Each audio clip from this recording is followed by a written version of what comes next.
सदगुरु कबीर साहब का एक भजन आप सबके बीच में प्रस्तुत है। झिन झिन बेने चादरिया, झिन झिन बेने चादरिया, झिन झिन बेने चादरिया, बिन चादरिया बिन चादरिया, झिन झिन बिन चादरिया, झिन झिन बिन चादरिया। काहे के ताना काहे के भरने, काहे के ताना काहे के भरने, कान तार से बिन चादरिया, झिन झिन बिन चादरिया, झिन झिन बिन चादरिया। पिंगला पिंगला ताना भरने, पिंगला पिंगला ताना भरने, दुश्मन तार से बिन चादरिया, झिन झिन बिन चादरिया, झिन झिन बिन चादरिया। आष्ट कमल दल चरखा डोले, आष्ट कमल दल चरखा डोले, आष्ट कमल दल चरखा डोले, पाँच तत् गुण तीन चादरिया, झिन झिन बिन चादरिया, झिन झिन बिन चादरिया, बिन चादरिया बिन चादरिया, बिन चादरिया बिन चादरिया, झिन झिन बिन चादरिया, झिन झिन बिन चादरिया। साईं को बुनत मास 10 लागे, साईं की बुनत मास 10 लागे, ठोक ठोक के बिन चादरिया, झिन झिन बिन चादरिया, झिन झिन बिन चादरिया, बिन चादरिया बिन चादरिया, बिन चादरिया बिन चादरिया, झिन झिन बिन चादरिया, झिन झिन चादरिया। सो चादर सुर नर मुन ओढ़े, सो चादर सुर नर मुन ओढ़े, ओढ़ के मैले किन चादरिया, ओढ़ के मैले किन चादरिया, झिन झिन बिन चादरिया, बिन चादरिया बिन चादरिया, बिन चादरिया बिन चादरिया, झिन झिन बिन चादरिया, झिन झिन बिन चादरिया। दास कबीर जतन से ओढ़े, दास कबीर जतन से ओढ़े, ज्यों के त्यों धर दिन चादरिया, ज्यों के त्यों धर दिन चादरिया, झिन झिन बिन चादरिया, बिन चादरिया बिन चादरिया, बिन चादरिया बिन चादरिया, झिन झिन बिन चादरिया, झिन झिन बिन चादरिया, झिन झिन बिन चादरिया। बोले सदगुरु कबीर साहिब की जय।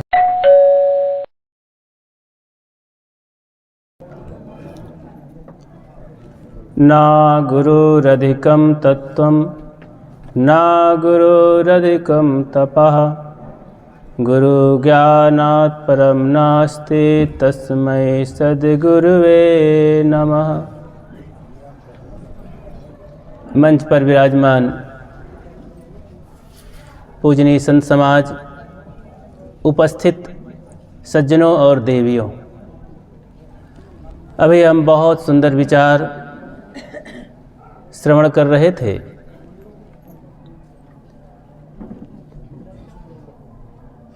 आप सब यहाँ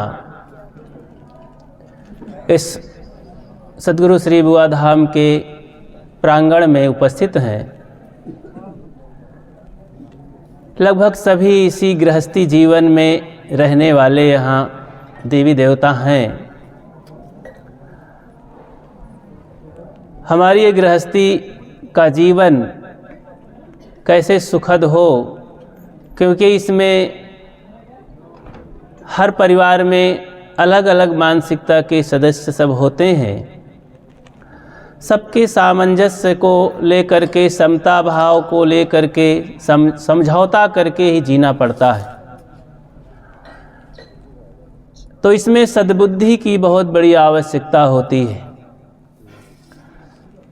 सद्बुद्धि के अभाव में ही सारी समस्याएं होती हैं। तो मैं समझता हूँ कि सद्गुरु कबीर इसके लिए सबसे बढ़िया सुगम मार्ग बताते हैं सबके लिए, भक्ति का मार्ग। क्योंकि जैसे हम भक्ति में प्रवेश करते हैं तैसे संत सामने आ जाते हैं, उनकी संगत मिल जाती है और फिर सामान्य संतों से भी विशेष संतों के भी दर्शन होते हैं, संत गुरुजनों के दर्शन होते हैं और फिर हम नीचे से ऊपर तक सारी बातों को जानते हैं और अपने जीवन को सरलता से हम आगे बढ़ा सकते हैं और सुखी जीवन जी सकते हैं। और संतों का प्रभाव, भक्ति का प्रभाव इतना गहरा होता है कि जीवन बदल ही जाता है। इसीलिए सद्गुरु कहते हैं, संगत की जय साधु के हरै और की व्याधि, ओछी संगत कूर की आठों पहर उपाधि। जहाँ पर अच्छी संगति है जीवन बदलता है, और जहाँ गलत संगति है आठों पहर यानी 24 घंटे दुख ही दुख रहता है। इसलिए वे कहते हैं, अरब खरब ले द्रव्य है, उदय अस्तुले राज, भक्ति महात्म ना तुले, ये सब कौने काज। भक्ति के समान दुनिया की कोई भी उपलब्धि नहीं है। अरब से खरब तक कहने का मतलब अपार धन हो, इस भूमंडल का राज्य आपको मिल जाए, धन दौलत ये जर जमीन आकाश से पाताल तक मिल जाए तो आपको माना जाएगा आप बहुत सुखी हैं। तो इस सुख को, इस सुख में से, दुनिया का जो सुख मिला हमको, इस सुख में से आप थोड़ा सा 10% निकाल लीजिए।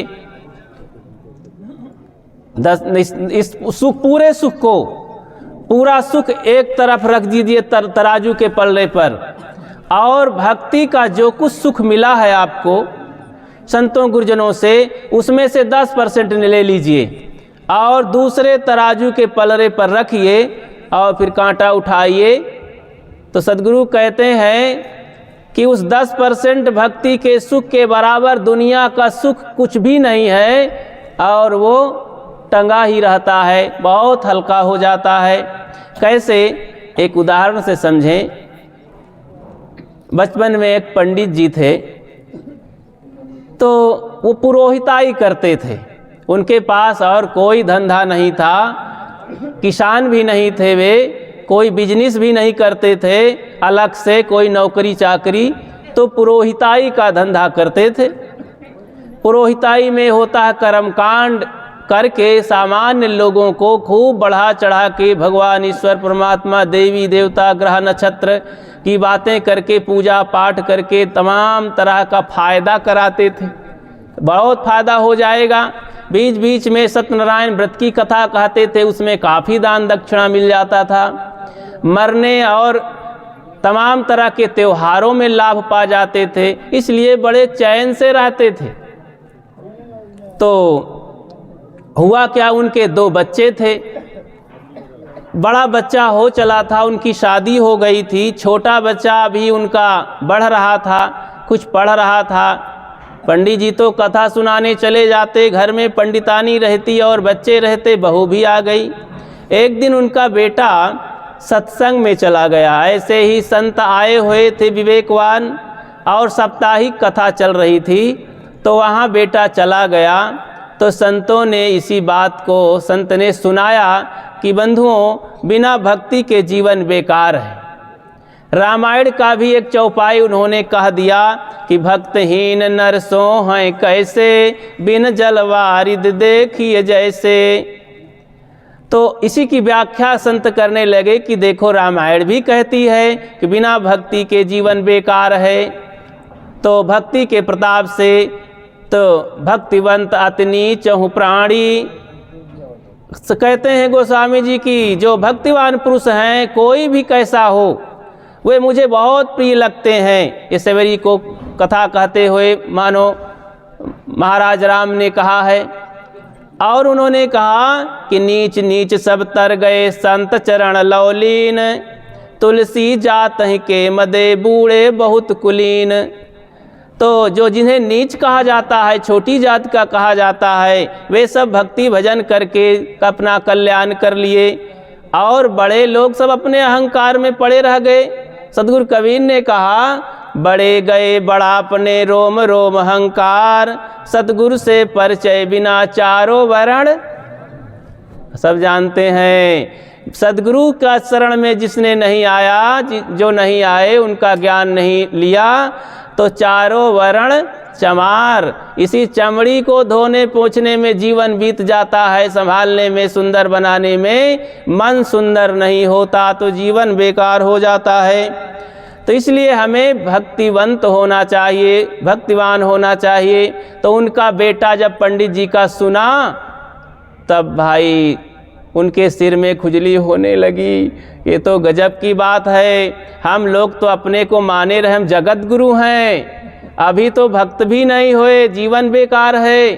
तो घर में आकर के अपने पिताजी से कहने लगे, अपने पंडित जी पिताजी से, कि पिताजी हम तो अभी भक्त हुए नहीं हैं, बताइए पंडित हो करके अपने को ब्राह्मण कहला के, पूजनीय कहला के भी संतों के शरण में नहीं गए।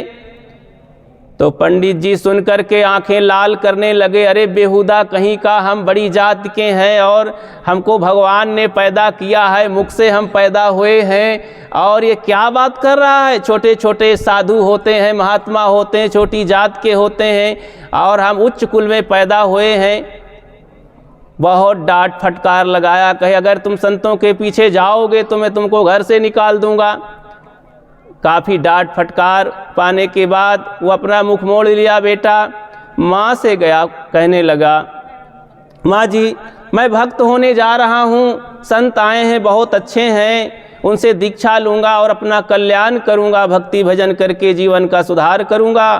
माँ ने कहा, अरे नालायक, पहले से अगर जान पाती, समझ पाती तो तुझे मरोड़ करके मैं पिछवाड़े फेंक देती, पालने में इतना समय ना लगाती।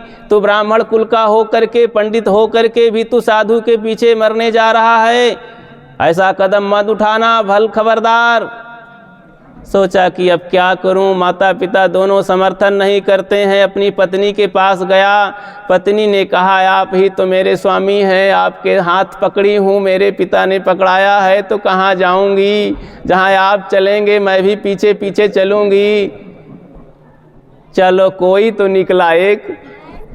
तो बस पत्नी को साथ में लिए संत भगवान के पास जा करके दीक्षा लेते हैं। गले में कंठी, दया की कंठी, अहिंसा का एक चिन्ह ले लेते हैं। संत गुरु उन्हें समझाते हैं कि देखिए बेटा, माता पिता की सेवा सम्मान करते हुए और सदैव पति पत्नी में प्रेम से जीना, जीवों पर दया करना, सदा सफाई स्वच्छता से रहना और आत्मचिंतक बनना, आत्मबोध प्राप्त करना। इस तरह से सामान्य उपदेश दे करके उन्हें भेजा और सत्संग करते रहना, ये सिखाया भविष्य के लिए। घर लौट कर आता है। जैसे पंडित जी देखते हैं गले में कंठी दोनों प्राणी बहू बेटों के, तो कुल्हाड़ी निकालते हैं, कहते हैं अब मेरे घर से निकल जाओ, नहीं इसी कुल्हाड़ी से गर्दन में बैठाऊंगा। वो बेचारे सोचते हैं गुरुजी ने तो कहा माता पिता की सेवा करना, अब कैसे सेवा करें, अब घर से तो हमको निकाल रहे हैं, अब हमारी गर्दनें काट देंगे तो कैसे करेंगे। उन्होंने कहा पिताजी माफ़ करिए, मैं कुछ गलत नहीं किया हूँ और ये अपने कल्याण के लिए मैं कदम उठाया हूँ, ये कोई अपराध तो नहीं है, कोई पाप तो नहीं है, और यही सबसे बड़ा दुनिया का काम है, यही उद्देश्य है, यही सबका कार्य है हर मनुष्य का, और यही मैं कर रहा हूँ तो कोई पाप तो नहीं है। अगर आप यही में राजी हैं तो मैं घर से निकल जाता हूँ। दोनों प्राणी चुपचाप अपना थोड़ा मोड़ा कुछ सामान लिए और घर छोड़ देते हैं बंधुओं। जैसे ही घर छोड़ देते हैं, घर गांव में दूसरे मोहल्ले में जा कर के किराए के एक कमरा लेते हैं किसी से और मजदूरी करने लगते हैं और अपना जीवन निर्वाह करते भक्ति भजन के साथ। वो बहू अर्थात उस लड़के की पत्नी भी अपने पति के साथ सती की तरह हो करके और उनके कदम से कदम चलने लगी। संतों में अति अगाध भक्ति हो गई, भक्ति भाव से वे रहने लगी। अब उसके स्वभावों को देख करके, सफाई स्वच्छता को देख कर मोहल्ले की नारियां आने लगीं और उनसे कुछ सीखने लगीं, कहने लगी धन्य है आप, इतने अच्छे दोनों प्राणी हैं, आपकी चाल ढाल सफाई स्वच्छता कितनी मोहक है, कैसे आपके पिताजी थे कि आपको घर से बाहर निकाल दिया, आप तो देवी हैं, धन्य है ऐसी बहू सबको मिले, इतनी सदाचारणी सुशीला कर्म धर्म युक्त है, पति की सेविका है, पतिव्रता है। लड़की को, उस स्त्री को, बहू को बड़ा सम्मान मिलने लगा उस मोहल्ले में, और वो जा कर के कहीं से मेहनत मजदूरी करके कुछ लाते, घर चलाते। संतों को गली बीच मिल जाते तो बुला लाते, चलिए संत भगवान हमारे यहाँ कुछ भी नमक रोटी प्रसाद लीजिए, और संत आने लगे। धीरे धीरे संतों की सेवा से वो दिन दूना रात चौगुना इतनी जल्दी संपन्न हुआ कि अब एक नई ज़मीन खरीद करके घर बना लिया। और उस मोहल्ले में वो बहू इतनी फेमस हुई कि चारों तरफ से गांव की स्त्रियां आ करके एक सत्संग सभा लगने लगी और सुनाने लगी बहनों को कि बहनों भक्ति में मन को लगाओ जरा, बहनों सत्संग में प्रेम बढ़ाओ जरा। पढ़ी अपढ़ सब नारियां बहुत पड़ी है दूर, धर्म भक्ति को छोड़ के भय मंद मत मूढ़, पिछड़ी जाति को आगे बढ़ाओ जरा, बहनों भक्ति में मन को लगाओ जरा, बहनों सत्संग में प्रेम बढ़ाओ जरा। तो इस तरह से ज्ञान विचार युक्त ये गीत कविता गा करके सबको सुनाया। सभी नारियों के, देवियों के कान खड़े हो गए कि धन्य है ऐसी देवी, हमको बहुत सुलभ इस मोहल्ले में मिल गई हैं कि कहीं कोई कोचिंग सेंटर जाने की ज़रूरत नहीं है, अब तो पास में ही है। इस तरह से बहुत बढ़िया संस्कार उस मोहल्ले में बहन बेटियों को, माताओं को मिलने लगा। और वो संतों को बुला करके आए दिन मोहल्ले में सत्संग होता और जमघट संतों का लगा रहता और खूब सुखी संपन्न जीवन जी रहा था। अब इधर सुनिए पंडित जी की हाल। अब छोटा बेटा था, उसको कहा खबरदार इस बड़े वाले के चक्कर में मत पड़ना, साधु महात्माओं के सत्संग में कभी मत जाना, दूर से ही भाग खड़े होना। तो वो छोटा वाला लड़का पिता की आज्ञा में संतों से दूर भाग खड़ा रहता। तो क्या होता, गंजेड़ियों के पास जाता, शराबियों के पास जाता और तमाम नंगे लुच्चों के पास बैठता और ताश पत्ता खेलता, शतरंज खेलता रहता, फालतू समय बिताता। तब वो नालायक निकल गया। अब घर का माल टाल सब लुटाने लगा, चोरी बदमाशी भी करने लगा, बड़ी गरीबी आ गई, शादी भी नहीं हो पाई। अब पंडित जी क्या करने लगे कि कथा भागवत बंद हो गया, धीरे धीरे कमज़ोर होने लगे। अब दोनों पंडित पंडिताइन परेशान। एक दिन कथा सुनाने गए थे तो लौट के आए तो घर में खाना नहीं था। अब इसी चक्कर में वो मांसाहारी भी हो गए दोनों प्राणी, क्योंकि कुसंग में मन खराब होता चला जाता है, गिरते गिरते आदमी नीचे गिर जाता है। तो संतों के विरोध में उसके रात दिन मन सोचता रहता, गिरता है विचार तब गिरता है आदमी। जिसने इसे संभाल लिया वो खुद संभल गया। तो विचार को संभाल नहीं पाए पंडित जी और मांसाहारी हो गए। तो बंगाली ब्राह्मण कभी बिना मांस के नहीं खाते हैं, वे मछली मांस तो अपने गड्ढे घर में तालाब बना के पाले रहते हैं, बड़े विचित्र होते हैं। 10 मिनट और तो बस थोड़ा मैं अपनी सीमा में रहूँगा, 12:40 बस हो गया। तो बंधुओं, तो ऐसा हुआ कि पंडित जी एक दिन कथा सुना के लौटे। पंडिताइन कहा आज तो कुछ है ही नहीं। बोले कुछ है कि नहीं, मछली वगैरह? कहें अरे ये सब कहाँ आज है, क्या कहें अब कैसे भोजन खवाएगा, ये तो खाया नहीं जाएगा, कोई मज़ा नहीं आएगा। बैठे सुबह सुबह परेशान थे, कथा सुनाने जाना है, अब कोई भोजन का आनंद नहीं आएगा। बैठे सोच ही रहे थे, नहाए धोए नहीं थे अभी। इतने में मोहल्ले की एक बकरी पाले हुए किसान घर की, अब बकरी कूदते हुए उसके घर में आ गई। तो कहा रे पंडिताइन जल्दी दरवाज़ा बंद करो। बंद कर लिया दरवाज़ा और उस बकरी को फट से गला रेत दिया और उसकी चाम निकाल करके खुनिया खून एक पारात में रख दिया और कहा तुम जल्दी से ठीक करो पंडितानी, मैं स्नान करके पूजा पाठ करके आता हूँ। तो पूजा पाठ करने जल्दी से नहाए धोए और दुर्गा का पाठ करने लगे। तो दुर्गे नमस्तस्यै सर्वसंहार काणी कृपारणी सृष्टि रचयिता और अष्टभुजी दुर्गे कल्याणकारिणी नमस्तस्यै दुर्गे नमस्तस्यै।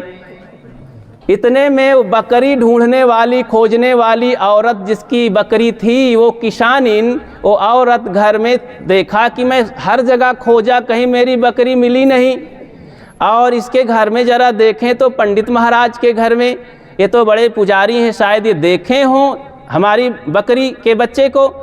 तो दरवाज़ा खुला था, अंदर चली गई वो औरत, जाकर आंगन में खड़ी हुई। अब पंडित जी तो पूजा में लगे तो सोचा बड़ा गजब हुआ, ये तो आई गई जिसकी बकरी है तो बदनाम कर देगी, अब जेल जाना पड़ेगा। तो अब कैसे बताऊं पंडितानी को? तो सोचा कि अगर बताता हूं कि पंडिताइन जल्दी से ढको छिपाओ उसको, तो ये खड़ी है औरत सामने। तो मंत्र के साथ उसने कहने लगी, पंडित जी कहने लगे संकेत में, कहा दुर्गे नमस्तस्यै जाकी मारी मी मिनिया, वो तो ठाढ़ी आंगनिया, पंडिताइन झापनिया झापनिया झापनिया। तो पंडिताइन समझ गई, लेकिन आके खड़ी हुई, अरे तो देखो वो भी भौचक्की खड़ी हो गई, अब कैसे ढांकूं? तब वो औरत समझ पाई, कहें मैं क्या जानूं कि तुम हमारे मोहल्ले में बकर कसाई बसे हुए हो। अब मैं जाती हूँ थाने में इस्तला करने, और पुलिस को बुलाई तो उसके घर में 25-50 बकरी की खाल निकली। न जाने कितने मोहल्ले की बकरियों को खा डाले थे वे। ऐसे पंडित जी थे, और वो पुरोहिताई करते थे, धर्म का उपदेश करते थे, कर्म कांड सुनाते थे, लेकिन उस मोहल्ले का नाश कर रहे थे। तो इस तरह से उनको जब जान पाए तो पुलिस आके खूब पिटाई की और जेल में ले गई। अब बच्चा तो जुआड़ी शराबी हो गया था। अब बची उनकी बूढ़ी माँ, तो आया तो किसी मम्मी को कहा कि पापा कहाँ चले गए? वो तो चले गए जेल। अपनी मम्मी को उसने शराब पीकर पिटाई कर दिया और घर से निकाल दिया। वो भी कहीं इधर उधर पागल होके घूमने लगा, पूरा घर बिगड़ गया। बिना भक्ति के, बिना संतों के दुश्मनगी करने से, भक्ति के दुर्व्यवहार करने से, दुराव करने से ये दशा पूरे परिवार की हो गई। थोड़ी सी और बात है आगे कि जब वो माँ अकेली हो गई तो पानी भरने गई कुआं में, वो लड़का पीछे से छोटा वाला आया, शराब पिए हुए था, अपनी माँ को धक्का दिया, वो माँ बूढ़ी माँ कुआं में चली गई।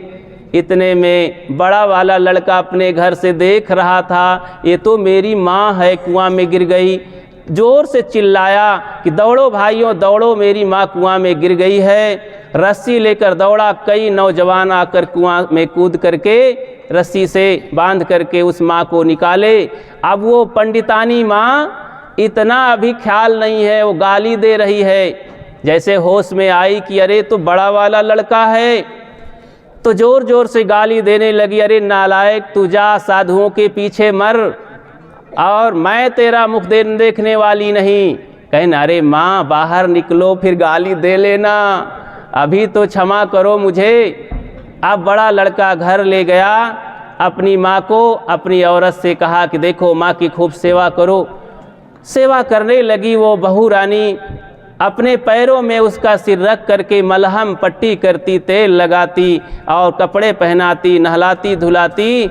तब भी वो बुढ़िया गाली देती रहती, अरे नालायक तुम लोगों हट जाओ, मेरे शरीर को छुओ मत, तुम सब नापाक हो गए हो संतों के पीछे जा जा करके, और ब्राह्मण हो करके तुम लोग ऐसा किए हो, बड़े अभागे हो, धर्म को चौपट कर दिए हो। तब बहू कहती, माँ जी अभी शांत रहिए, बीमारी बढ़ जाएगी। इस तरह से 8 दिन के बाद उस औरत का दिमाग बदला, उस बुढ़िया का।